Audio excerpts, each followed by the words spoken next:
Chapter 1, The Art of Seeing. Hi everybody and welcome to PhotoBeast. My name is Dion White. I'm an award-winning professional photographer with over a decade of experience, capturing everything from breathtaking wildlife to once-in-a-lifetime weddings, high-profile concerts, and intimate portrait sessions.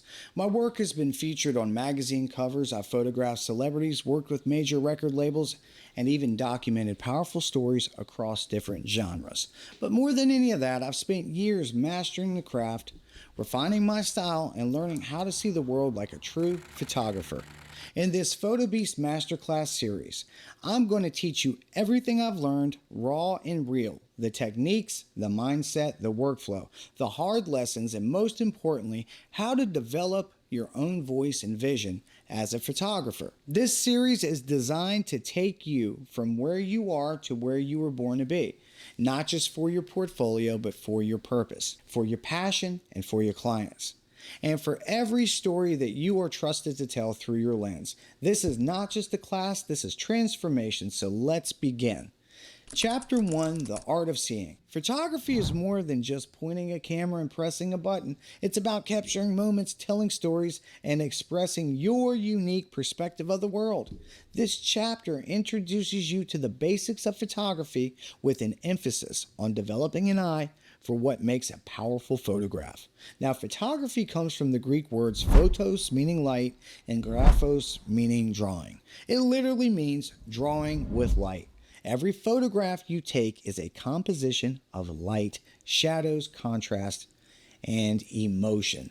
The better you understand light, the better that you can master photography. You see, seeing like a photographer is the first skill every beginner must embrace. It's about noticing what others miss, the subtle curve of shadows, the way that light drapes across a subject's face, or the symmetry in a cluttered street.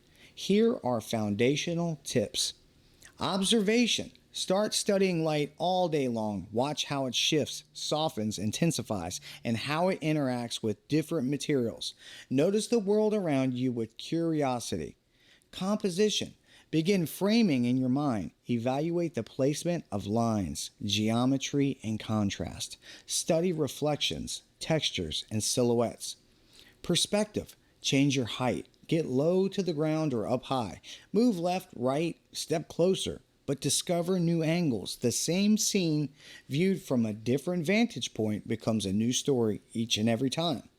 Your composition determines how powerful your photo becomes. It's not about what you see, but how you show what you see. The rule of thirds. Use the imaginary 3x3 grid. Place your subject off center to add tension and interest. Cameras today allow you to activate this grid in your settings. Leading lines, roads, trails, tree lines, shadows. These lead your viewer's eye into or across the frame. Framing. Use doors, arches, tree branches, or other natural frames within the scene to add layers and depth. Then you have symmetry and patterns.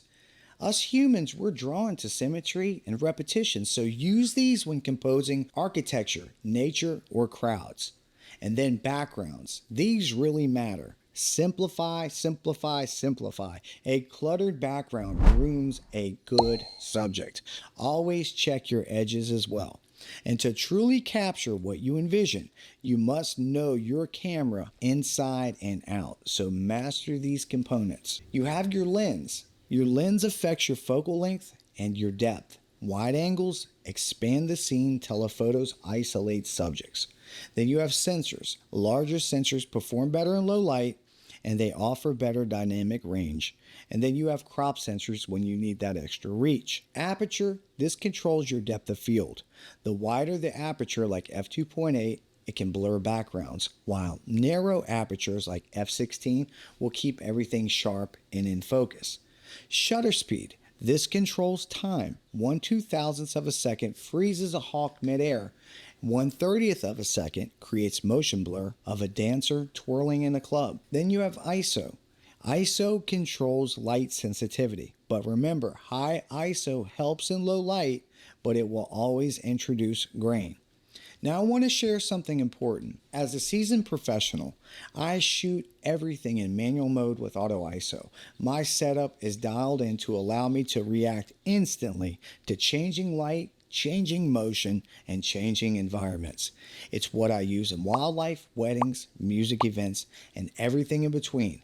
I cap my auto ISO at 12,800. I assign my top dial to shutter speed and my rear dial to exposure compensation. And then I also use back button autofocus religiously. This method is how I've won awards and built a career in photography. But if you're just getting started, I want you to breathe, take a deep breath. You don't have to begin in manual mode. In fact, if you're new to photography, I strongly recommend starting out by just getting to know your camera first. Use modes like shutter priority, TV or S, or aperture priority, AV or A, depending on your camera brand, to start learning how settings interact with light and movement. Learn what changing your f-stop does. Learn what happens when you drop your shutter below 1/5 of a second. Get comfortable, play around, and once you understand these pieces, and you will, especially in the next chapter, we will work our way up to manual mode with auto ISO.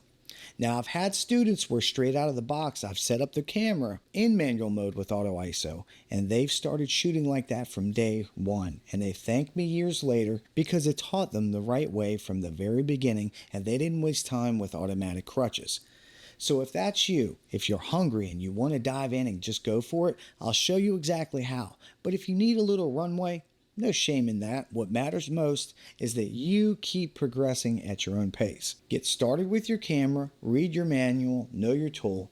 You will be shocked at how many features pros use that most people ignore. And start with modes that make sense. Shutter or aperture priority help you understand motion and depth. Use these modes to practice and then move up to manual and auto ISO when you're ready. Cap your auto ISO at a level that you can manage in post, usually 6400 or 12,800. Assign the wheels. I like to assign shutter to one, exposure comp on another, and then lock in your physical muscle memory. Enable back button autofocus, go into your menu system, turn it on, and if you've done that, you just took your camera from amateur to pro. Practice constantly. Try panning, freezing, low light, high contrast. Shoot out in the harsh sun and learn how your camera responds. Review every shot critically. Look at your sharpness, your exposure, your noise, your framing. Evaluate like a coach watching a game tape. And now you'll have the tools to start seeing like a true professional photographer. More importantly, you now have the configuration and the direction that will take you from casual snapshots to commanding control. This is not theory. This is the same path I use for wildlife weddings, boxing matches, street work, and high-speed content, and it works every time. In Chapter 2, we're going to go deep into the exposure triangle, and I'm going to show you exactly how manual with auto ISO changes the game, and it frees you to focus on moments, not meters. So let's go.